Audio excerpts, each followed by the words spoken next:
Bonjour, je m'appelle Sonia et mon mari est un monstre. Vous me direz que j'exagère, mais écoutez mon histoire. Tout débuta lorsque j'avais 17 ans. J'étais mannequin et je rentrais à la fac. Bien que très jolie, j'étais très sérieuse comme fille. Je voulais vraiment réussir dans la vie, avoir un bon métier malgré ma beauté. Mais je voulais aussi réussir dans le mannequinat, ce qui me valait beaucoup d'admirateurs. Les hommes me sollicitaient beaucoup, mais cela ne m'intéressait pas.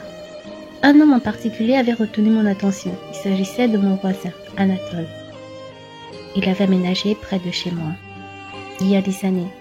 Il me faisait des avances tout le temps pendant des années, mais je refusais. Je lui ai fait comprendre que je n'étais pas du tout intéressée et qu'on n'avait rien en commun. Les années passèrent, puis un jour, alors que j'allais à la fac comme d'habitude, je sentis un liquide chaud se verser sur moi, sur mon visage. Ça me brûlait, je hurlais. Je fus transportée d'urgence à l'hôpital. Je me suis réveillée quelques jours plus tard et j'avais le visage couvert de bandes. Je vis le médecin qui me dit qu'un individu m'avait versé de l'acide sur tout mon visage. J'étais horrifiée. Comment quelqu'un pouvait faire une telle chose? Il me dit que j'étais une rescapée, j'aurais pu mourir de cette attaque. La police n'avait aucun suspect. J'étais défigurée à vie. Adieu le mannequinat. J'avais perdu ma beauté. Je me sentais tellement seule, tellement dépourvue.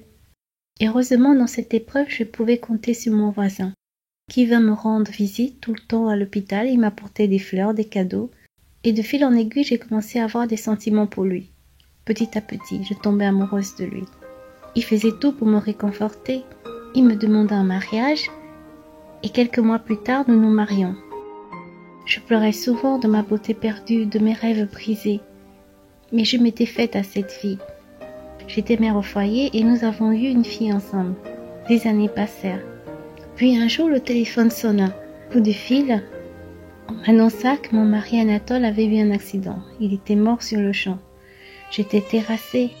Je perdais un allié de poids, celui qui m'avait fait sentir femme pendant plus de 10 ans. J'étais complètement perdue. Anatole fut enterré. Puis, je décidai de ranger ses affaires. Et là, je tombais sur un carton que j'ouvris et je trouvais à l'intérieur son journal. Et ce fut le cauchemar total. Je l'ouvris et je me mis à le lire.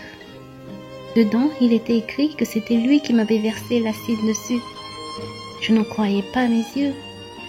C'était lui qui avait causé tout mon malheur pendant plusieurs années. Je me doutais de rien. Et souvent la nuit, j'avais des cauchemars. J'avais tout le temps des cauchemars. Il a détruit ma vie. J'ai vécu toutes ces années, j'ai fait des enfants avec l'auteur de mon malheur. Que dois-je faire maintenant? Il est mort. Il ne peut plus répondre de ses actes. Merci d'avoir écouté mon histoire. N'oubliez pas de liker, de commenter et de vous abonner. Merci.